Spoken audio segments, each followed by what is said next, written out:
முன்னுரை. இறைவனின் உண்மையான வாழ்வு அன்றாட தொடர் ஒளிபரப்புக்கு உங்களை வரவேற்கிறோம். இதில் நம் காலத்திற்கென ஒலிக்கும் இறைவனின் குரலை நாம் கேட்கிறோம், அவரை பற்றி அறிந்து கொள்கிறோம், அவரோடு தனிப்பட்ட உறவுக்குள் நுழைகிறோம். அத்தியாயம் 101. செப்டம்பர் 20, 1989. என் ஆண்டவரும் இரட்சகருமானவரா? நான் என் சமாதானத்தை உனக்கு தருகிறேன் என் வசூலா, நான் சொல்வதை கேட்டு எழுது. நான் உன்னை என் அருகில் கொண்டிருப்பதில் மகிழ்ச்சியாயிருக்கிறேன். ஆண்டவராகிய நான் உன்னை ஆசிர்வதிக்கிறேன். நீ தயாராயிருக்கிறாயா? ஒரு குழந்தை தன் தந்தையை நெருங்கி வருவது போல் என்னிடம் வா. அன்புக்குரியவர்களே, உங்கள் இறைவனாகி என்னை மிகுந்த தயவிறக்கம் உள்ள பரிசுத்த தோழனாக என்னை பாருங்கள். நான் பரலோகங்களின் மகிமையில் என் சிங்காசனத்தில் வீற்றிருக்கிறேன் என்றாலும் அதே சமயத்தில் நீங்கள் அனைவரும் என்னை உணரவும், நான் சொல்வதை கேட்கவும், என்னை புரிந்து கொள்ளவும், இதன் மூலம் உங்கள் கடவுளாகிய என்னை அறிந்து கொள்ளவும் நான் என் தெய்வீகத்தில் பூமியை நோக்கி இவ்வளவு தூரம் குனிந்து வருகிறேன்.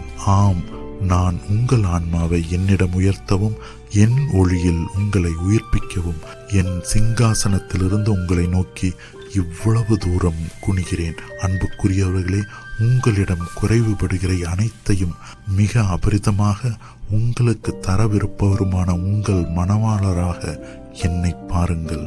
உங்கள் துக்க புலம்பலையும் உங்கள் நாடுகளை மூடியுள்ள அடக்க துயில்களையும் நான் அகற்றுவேன். உங்கள் கன்னங்களிலிருந்து உங்கள் கண்ணீர்களை நான் துடைத்து உங்களை தேற்றுவேன். ஒரு நித்திய அன்பை கொண்டு நான் உங்கள் அனைவரையும் நேசிக்கிறேன். மிகுந்த தயவன்பின் காரணமாக நான் உங்கள் பழைய நிலையில் உங்களை மீண்டும் ஸ்தாபிப்பேன். உங்கள் மணவாளராகிய நான் என்னிடமுள்ள எல்லாவற்றையும் உங்களோடு பகிர்ந்து கொள்வேன். இங்கே நீங்கள் விரும்பினால் உங்களை அலங்கரிப்பதற்கு என்னுடைய அனைத்திலும் விலையேறப்பெற்ற அணிகலன்களை, என் சிலுவையை நான் இங்கே வைத்திருக்கிறேன். அதை உங்களோடு பகிர்ந்து கொள்ள நான் விரும்புகிறேன். என் சமாதானம், அன்பு மற்றும் நீதியின் சிலுவையை என்னோடு பகிர்ந்து கொள்ள நீங்கள் மனதாயிருக்கிறீர்களா? ஆயத்தமாயிருக்கிறீர்களா? உங்கள் மீட்பராகி என்னை பாருங்கள். என்னோடு இணைந்து கொள்ளும் அனைவரையும் நான் காப்பாற்றுகிறேன். என்னை மன்றாடும் அனைவருக்கும் நான் பதிலளிக்கிறேன். உங்கள் அனைவரையும் நான் தயவிறக்கத்தோடு பார்க்கிறேன். ஏனெனில் நீங்கள் எல்லோரும் எவ்வளவு பலவீனமானவர்கள் என்றும், சோதிப்பவனால் நீங்கள் எவ்வளவு எளிதாக சோதிக்கப்படுகிறீர்கள் என்பதையும் நான் அறிவேன். என் அளவற்ற அன்பின் காரணமாக மிக தவறாக புரிந்து கொள்ளப்பட்டுள்ள இந்த அன்பினால் நான் உங்கள் அனைவரையும் மீட்டு ரட்சித்திருக்கிறேன். நானே அன்பு. என்னில் வாழும் எவனும் உண்மையில் வாழ்கிறான். நான் வாழ்வின் மரத்தின் வேரும் வாழ்வின் ஆதாரமுமாக இருக்கிறேன். வாழ்வின் மரத்தின் கனியும் என் நித்திய கிணறுகளிலிருந்து எடுத்த உயிருள்ள தண்ணீரும் என்னிடம் உண்டு. ஆகவே என்னிடம் வாருங்கள். வந்து திருப்தி அடையும் வரை உண்டு பருகுங்கள். வந்து உண்ணுங்கள். தாகமாயிருக்கிற நீங்கள் அனைவரும் என் உயிருள்ள தண்ணீரிலிருந்து பருகுங்கள். நான் ஒருபோதும் உங்களை மறுதலிக்க மாட்டேன். இறைவனாகிய நான் உண்மையான உணவை, உங்கள் வறுமைப்பட்ட ஆத்துமம் உயிரோடு இருக்கும்படி உங்களில் எப்போதும் நிலைத்திருக்கும் உணவை உங்களுக்கு பழக்கப்படுத்துவேன். உங்கள் நிலங்கள் தரிசு நிலங்களாக மாறிவிட்டன. தீயாய் பொசுக்கும் காற்றுகள் உங்கள் தொண்டைகளை காய்ந்து போக செய்துவிட்டன. ஆனால் உங்கள் மீட்பராகிய நான் மேலிருந்து இந்த எல்லா அக்கிரமங்களையும் பார்க்கிறேன். ஆகவே ஆண்டவர் எங்களை மறந்துவிட்டார் என்று சொல்லாதீர்கள். நான் முழு பிரமாணிக்கம் உள்ளவர். மகிழ்விக்கப்பட்டுள்ள உங்களுக்கான என் அன்பு உங்களை இரட்சிக்கிறது. நான் ஒருபோதும் என் திருமுகத்தை உங்களிடமிருந்து திருப்பிக் கொள்ள மாட்டேன். ஓ நாக்லோ ஓம்கா எல்நேயோ ரிமா ரிமாகாரா நேத்ராஹா ஊனு ஆமென் ரிமா. குறிப்பு: நான் திடீரென எனக்கு தெரியாத ஒரு மொழியை கேட்டேன். நான் மனித தன்மை என்று எடுத்துக்கொள்கிறேன். எழுது. நான் இறந்தவர்களை கொண்ட உங்கள் நாடுகளில் சமாதானத்தையும் அன்பையும் பரப்புவேன். என் சமாதானத்தையும் அன்பையும் சுற்றுப்புறம் எங்கும் அன்பில்லாமல் இருக்கிற எல்லா நாடுகளிலும் பரப்ப நான் எண்ணியிருக்கிறேன். முழு அநீதியையும் வெளித்தள்ளவும் நான் எண்ணியிருக்கிறேன். இந்த இறந்த யுகம் உயிர்ப்பிக்கப்பட்டு நான் அதற்காக தயாரித்துக் கொண்டிருக்கிற புதிய பூமிக்குள் என்னை பின்தொடரும். புதிய வானகங்களின் கீழ் அது என்னை மகிமைப்படுத்தும். இரவு பகல் முழுவதும் அது என்னை போற்றி துதிக்கும். என் அருளின் பரிசுத்த ஆவியானவர் உங்களுக்காக அடுத்தடுத்து எப்படி திராட்சை தோட்டங்களை ஆயத்தம் செய்து கொண்டிருக்கிறார், அவற்றை எப்படி மென்மையாகவும் மிக அதிக அன்போடும் ஒவ்வொரு நாட்டிலும் பரப்பிக் கொண்டிருக்கிறார் என்றும் நீங்கள் இன்னும் புரிந்து கொள்ளவில்லையா? உங்கள் பரிசுத்த மாதாவும் நானும் எப்படி உங்கள் மீது எங்கள் கரங்களை விரித்து எங்கள் ஆசீர்வாதங்களால் உங்களை மூடியிருக்கிறோம் என்பது உங்களுக்கு இன்னும் புரியவில்லையா? நாங்கள் உங்களுக்காக திராட்சை தோட்டங்களை ஆயத்தம் செய்து கொண்டிருக்கிறோம். அவற்றை நாங்கள் பெருக செய்வோம். அவை ஒரு பெரும் திரளான கூட்டத்திற்கு உணவளிக்க போதுமான கனிகளை விளைவிக்கும். என் அருளின் ஆவி அழகிய கொடிகளை வீசுகிற ஒரு திராட்சை செடியைப் போல் இருக்கிறது. என் மலர்கள் அன்பு மற்றும் சமாதானத்தின் கனிகளை தாங்குகின்றன. என்னை ஆசிக்கிற நீங்கள் என்னை அணுகி உங்களுக்கு திருப்திப்படும் வரை என் கனிகளை எடுத்துக்கொள்ளுங்கள். ஏனெனில் என் நினைவுகள் தேனினும் இனிமையானவை. என்னை உரிமை சொத்தாக்கிக் கொள்வது தேன் அடையையும் விட இனிமையானது. என்னை உண்பவர்கள் இன்னும் பசியாயிருப்பார்கள். என்னை பருகுபவர்கள் இன்னும் தாகம் கொள்வார்கள். நான் சொல்வதை கேட்பவர்கள் ஒருபோதும் வெட்கத்திற்குள்ளாக மாட்டார்கள். என்னை கொண்டு தங்கள் காரியங்களை செய்பவர்கள் ஒருபோதும் பாவம் செய்ய மாட்டார்கள். குறிப்பு: சீராக் ஆகமம் 24ஆம் அதிகாரம் இறைவார்த்தைகள் 17 தொடங்கி 22 வரை. வரவிருக்கும் நாட்களில் மொட்டுவிட்டு மலர்ந்து உலகம் முழுவதையும் கனிகளால் நிரப்புகிற கொடிகளை வெளியிடுவேன் என்று நான் சொல்லவில்லையா? இந்த கனிகள் என் ஒளியால் அதிகரிக்கும். மோட்சம் உங்கள் மீது தனது பணியை பொழிந்து உங்கள் வறண்ட தொண்டைகளுக்கு புத்துணர்வு தரும்.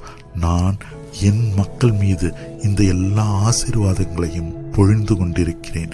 என் சிறியவர்களே, என்னால் நேசிக்கப்படுவதை உணருங்கள். அன்பு உங்களை அன்பு செய்கிறது. அது என் அன்பின் பெருமூச்சை உங்கள் நெற்றிகளில் வீசி உங்கள் ஒவ்வொருவரையும் ஆசீர்வதிக்கிறது. ஒன்றாயிருங்கள். குறிப்பு: வாழ்வின் மரத்தின் ஓர் அந்தரங்க தோற்றம். என் ஆண்டவரே, வாழ்வின் மரத்தின் வேரும் தன்னிலே அன்புமானவரே, உம்முடைய கனிகளிலிருந்து எங்களுக்கு ஒரு நித்திய வாழ்வை தந்து கொண்டிருக்கிற நீர் வாழ்த்த பெறுவீராக. ஒருபோதும் வாடாத அல்லது காயாத உம் இலைகள் தூய வெண்பொன்னால் ஆக்கப்பட்டுள்ளன. அவற்றிலிருந்து ஓர் உயிரோட்டமுள்ள ஒளி பாய்ந்து வருகிறது. நான் உம்மை ஆராதிக்கிறேன், உம்மை நம்புகிறேன், உம்மை விசுவசிக்கிறேன், உம்மை நேசிக்கிறேன். தயவு செய்து உம்மை ஆராதியாதவர்களையும் நம்பாதவர்களையும் விசுவசியாதவர்களையும் நேசியாதவர்களையும் மன்னித்தருளும். இம்மானுவேலே, எங்களை பராமரித்தருளும். நான் உம்மை வாழ்த்துகிறேன். இரவுகளில் என் ஆலோசனையாளராய் இருப்பவரும் முடிவில்லாத ஜெபங்களால் என்னை நிரப்புபவரும் என் மீதிருந்து ஜெபித்துக் கொண்டிருப்பவருமாகிய உம்மை நான் வாழ்த்துகிறேன். நீர் என் ஆன்மாவை கைவிட மாட்டீர் என்பதை நான் அறிவேன். ஏனெனில் நீர் உமது வாழ்வின் பாதையை எங்களுக்கு வெளிப்படுத்துகிறீர். எங்கள் கை உம் கரத்தில் உள்ளது. உம் அன்பில் எங்களை இரட்சியும். ஆண்டவரே, புதிய வானகங்களையும் புதிய வையகத்தையும் காண முடியும் என்ற எங்கள் நம்பிக்கைக்கு நீரே ஆதாரமாக இருக்கிறீர். நானே வாழ்வின் மரத்தின் வேறாக இருக்கிறேன். என்னிடமிருந்து நித்திய வாழ்வு பாய்ந்து வருகிறது. மலரே, வேதாகமத்தை வாசி. ஒரு குறிப்பின்றி நான் தன்னிச்சையாக பரிசுத்த வேதாகமத்தை திறக்க வேண்டும் என்று இயேசு சொல்கிறார். அப்போது நான் வாசிக்க வேண்டும் என அவர் விரும்பும் பகுதியே நான் திறப்பேன். நான் இசையாஸ் 40ஆம் அதிகாரம் இறைவார்த்தை 9 திறக்கிறேன். இதை வாசித்துவிட்டு எழுது. சீயோனுக்கு நற்செய்தி அறிவிக்கும் தூதனே, நீ உயர்ந்த மலை மீது ஏறு. ஜெருசலேமுக்கு நற்செய்தி அறிவிக்கும் நீ உரத்த குரலில் கூக்குரலிடு. அச்சமின்றி கூக்குரலிடு. யூதாவின் நகரங்களுக்கு, இதோ உங்கள் இறைவன் என்று சொல். உங்கள் புதிய ஜெருசலேம் அண்மையில் உள்ளது. கடவுளாகிய நான் பிணங்களின் மீது கால் இடறியபடி இந்த யுகத்தில் இறங்கி வருகிறேன். நான் பயந்து கொண்டிருந்த அனைத்தும் உண்மையாகிவிட்டது. நான் இறங்கி வந்தும் விசுவாசத்தையோ நம்பிக்கையையோ அன்பையோ காணவில்லை. என் பசும்புல் வெளிகளில் புல் மேய்ந்து கொண்டிருக்கும்படி நான் விட்டு சென்ற என் ஆட்டுக்குட்டிகள் பட்டினி கிடந்து மெலிந்து புலம்புதலுக்குரியவையாக இருப்பதை நான் காண்கிறேன்.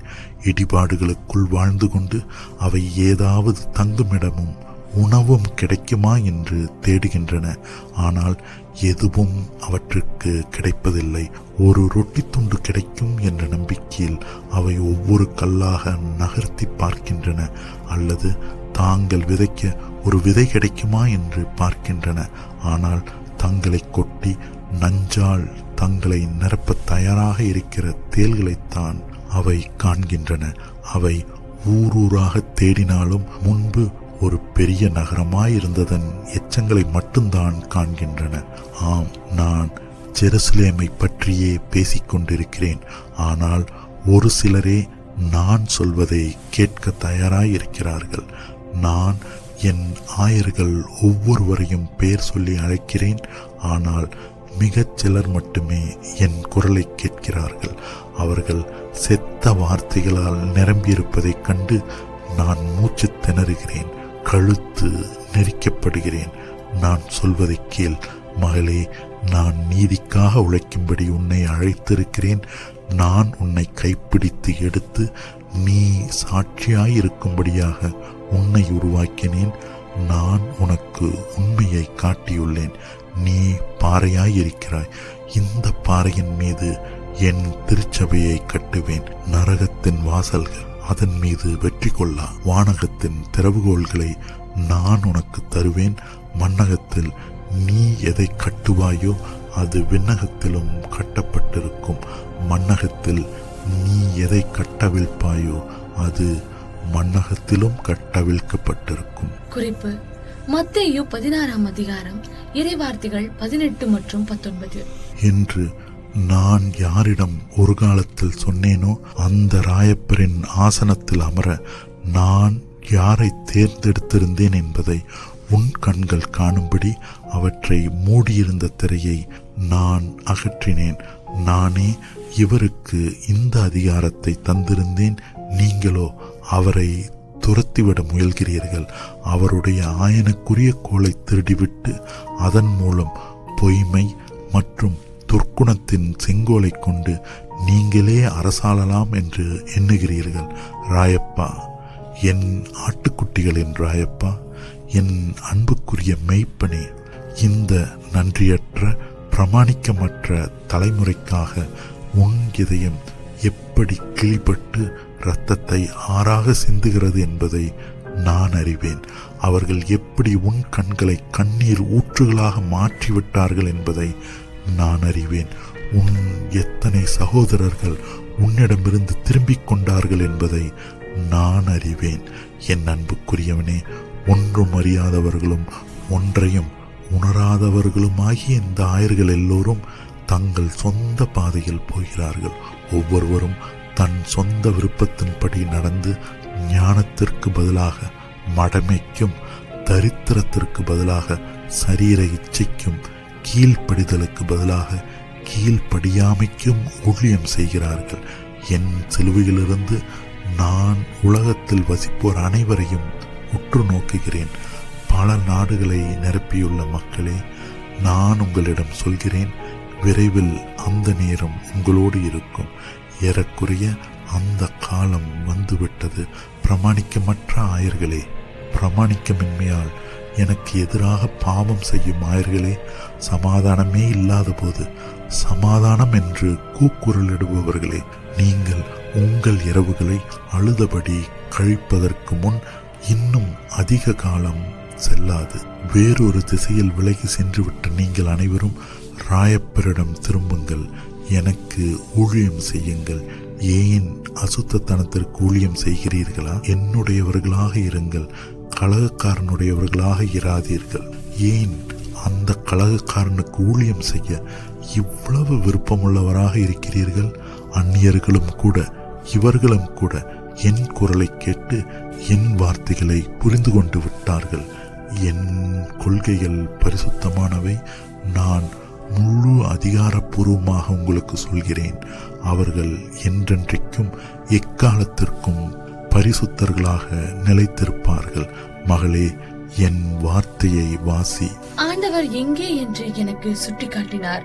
மீண்டும் மத்தேயு 5ஆம் அதிகாரம் இறைவார்த்தைகள் 18 மற்றும் 19 வாசித்து எழுது. உண்மையிலும் உண்மையாக உங்களுக்கு சொல்கிறேன், வானமும் பூமியும் ஒழிந்து போகும் முன் திருச்சட்டம் முழுமையாக நிறைவேறுமே தவிர அதன் ஒரு சிற்றெழுத்தோ புள்ளியோ ஒழிந்து போகாது. ஆகவே இக்கட்டளைகளில் மிக சிறியவற்றில் ஒன்றை கூட மீறி அவற்றை கடைபிடிக்கும்படி மற்றவர்களுக்கு போதிப்பவன் பின்னரசில் மிகச் சிறியவன் எனப்படுவான். அவற்றை அனுசரித்து போதிப்பவனோ பின்னரசில் பெரியவன் எனப்படுவான். குழந்தாய், இப்போது ஓய்வெடு. உன் குழந்தைக்குரிய விசுவாசத்தை கொண்டு என் ஆன்மாவை மகிழ்வி. வா, என்னில் ஓய்வெடு. ஆண்டவராகிய நான் உன்னை ஆசீர்வதிக்கிறேன். என்னை நேசி. நம் ஆண்டவர் வாழ்த்த பெறுவாரா. செப்டம்பர் 22, 1989 நம் பரிசுத்த அன்னையின் செய்தி. அன்பு மகளே, அப்பா உங்கள் அனைவரையும் நேசிக்கிறார். ஆண்டவர் போற்றி ஸ்துதிக்கப்படுவாராக. இதை என் குழந்தைகளிடம் சொல். சமாதானம் உங்களோடு இருப்பதாக. என் மகன்களே, மகள்களே, இயேசு உங்கள் இதயத்தினுள் நுழைந்து உங்களை குணமாக்குமாறு உங்களையே திறக்க அனுமதியுங்கள். என் இன்றைய செய்தி உங்களுக்கு இயேசு யார் என்று நினைவுபடுத்தும். இயேசுவே பக்திக்குரிய அன்பின் ஆதாரமாக உலகின் ஒளியாக இருக்கிறார். உங்களை மீட்பதற்காக அவர் சிலுவையின் அவமானத்தை கருத்தில் கொள்ளாமல் அதை பொறுமையோடு தாங்கிக் கொண்டார். அவர் சாந்தமும் தாழ்ச்சியும் உள்ளவர். வந்து அவரை உங்கள் கடவுள் என்று ஒப்புக்கொள்ளுங்கள். ஏனெனில் அவரை கடவுள் என்று ஒத்துக்கொள்வது உத்தமமான புண்ணியமாக இருக்கிறது. அவரை உணருங்கள். அவருடைய பரிசுத்த பிரசன்னத்தை உணருங்கள். உங்கள் மத்தியில் அவரை எப்படி மதித்து போற்றுவது என்று கற்றுக்கொள்ளுங்கள். நாம் என்று சொல்ல கற்றுக்கொள்ளுங்கள். உங்கள் ஜெபங்களின் நடுவே அவரை மறந்து விடாதீர்கள். அவரை இடைவிடாமல் உங்கள் இதயத்தில் கொண்டிருங்கள். உங்கள் இதயத்தில் அவரை வைத்து பூட்டிக் கொள்ளுங்கள். எங்கள் செய்திகளை அச்சுறுத்தல்கள் என்று நினைக்காதீர்கள். எங்கள் செய்திகள் அன்பு மற்றும் சமாதானத்தின் செய்திகள். அவை கடவுளின் அளவற்ற இரக்கத்திலிருந்து வெளிவருகின்றன. இந்த காரியத்தை உச்சரிப்பதற்காகவும் உங்கள் உதடுகளை திறப்பதற்கு முன்பாக தியானிப்பதன் மூலம் கடவுளை மகிழ்வியுங்கள். உங்கள் உதடுகள் உங்களை தீர்ப்பிட அனுமதிக்காதீர்கள். நீங்கள் சொல்வது அனைத்தும் நீங்கள் பரிசுத்தத்தனமும் கீழ்ப்படிதலும் மாசற்றத்தனமும் உள்ள கடவுளின் குழந்தைகள் என்பதை நிரூபிக்கட்டும். இன்று நான் பேசுவதை கேட்டுக்கொண்டிருக்கிற உங்களிடம் இந்த கேள்வியை நான் கேட்பேன். நீங்கள் உங்களை நேசிப்பது போல் உங்கள் அயலாரை நேசிக்கிறீர்களா? ஆண்டவரால் வழிநடத்தப்பட உங்களை நீங்கள் விட்டு கொடுப்பீர்கள் என்றால் உங்கள் பலவீனத்திலும் கூட உத்தமத்தனம் அடைய உங்களால் முடியும். ஒவ்வொரு நாளும் அவருக்கு உங்களை ஒப்புக்கொடுங்கள். எந்த பயமுமின்றி உங்கள் சித்தத்தை அவருக்கு அர்ப்பணியுங்கள். அவர் உங்களுடைய திறமை என்னவென்று அறிந்திருக்கிறார். உங்களுக்கு தீங்கு விளைவிக்கக்கூடிய எதையும் அவர் உங்களிடமிருந்து ஒருபோதும் கேட்க மாட்டார். ஜெபிப்பதன் மூலம் உங்கள் ஆன்மாவை உயர்த்துங்கள். பரிசுத்த தனத்தில் வளருங்கள். கடவுள் மிக அபரிமிதமான அளவில் உங்களுக்கு வழங்கி கொண்டிருக்கிற அன்பில் வளருங்கள். கலகக்காரன் சொல்வதை ஒருபோதும் கவனிக்காதீர்கள். பசாசு உங்களை சோதிக்க அவனை அனுமதிக்காதவாறு உங்கள் இதயத்தில் வெற்றிடம் எதுவும் இராதபடி பார்த்து கொள்ளுங்கள். விசுவாசத்திலும் நம்பிக்கையிலும் அன்பிலும் மட்டுமே நிலைத்திருங்கள். இவையே உங்கள் இதயத்தை நிரப்பும் உங்கள் கனிகளாக இருக்கட்டும். உங்கள் ஆன்மாவில் குறைவுபடும் அனைத்தையும் அதற்கு தருவதற்காக கடவுள் உங்கள் நடுவில் இருக்கிறார். ஆண்டவரின் திராட்சை தோட்டங்கள் பெருகும். அவை ஆயிரக்கணக்கானோருக்கு உணவிட போதுமான கனிகளை தரும். சிருஷ்டிகர் அன்பின் புதிய யுகத்திற்குள் நீங்கள் நுழைவதற்காக உங்களை ஆயத்தம் செய்து கொண்டிருக்கிறார். உங்கள் சிருஷ்டிகரை உங்கள் பரிசுத்த தோழராகவும் உங்கள் தந்தையாகவும் உங்கள் மனவாளராகவும் உங்கள் மீட்பராகவும் ஆலோசனையாளராகவும் பாருங்கள். அவருடைய இரக்கமுள்ள அழைத்தல்களுக்காக ஆண்டவரை போற்றுங்கள். ஏனெனில் நான் என் அழைத்தல்களை அதிகரிப்பேன், அவற்றை குறைத்து கொள்ள மாட்டேன். என் குழந்தைகளுக்கு என் சொந்த கரங்களால் உணவளிக்கும்படி நான் அவர்களை எனக்கு மிக அருகில் கொண்டு வருவேன். என் சட்டத்தை அவர்களுடைய இதயத்தில் வைப்பேன். அவர்கள் என் அன்பில் நிலைத்திருப்பார்கள், அதில் தஞ்சமடைவார்கள். நான் என்னிடம் உண்மையிடம் அவர்களை திருப்பி அழைத்து வருகையில் அவர்களை தேற்றுவேன். உண்மையான உணவுக்கு நான் அவர்களை பழக்கப்படுத்துவேன். ஆசிர்வாதங்கள் எதுவும் வரவேற்கப்படாமல் இருந்த நாட்கள் முடிந்து போகும். நான் மரித்தவர்களை மூடியிருக்கும் அடக்கத்து கிளை அகற்றி என் ஒளியை கொண்டு அவர்களை உயிர்ப்பிப்பேன் என்று அவர் சொல்கிறார். எங்கள் செய்திகளை தியானித்து அவற்றின்படி வாழுங்கள். பாதுகாப்பாக உணருங்கள், ஏனெனில் நாங்கள் உங்கள் அனைவரோடும் இருக்கிறோம். நான் உங்களையும் உங்கள் குடும்பங்களையும் ஆசிர்வதிக்கிறேன். ஜெபியுங்கள், நானும் உங்களோடு ஜெபிப்பேன். மகளே வா. முடிவுரை. இறைவனின் உண்மையான வாழ்வு அன்றாட தொடர் ஒளிபரப்பை இப்போது நீங்கள் கேட்டீர்கள். ஒரு புதிய ஒளிபரப்பில் மீண்டும் நாளை உங்களை காண நாங்கள் மிகவும் ஆவலாக இருக்கிறோம்.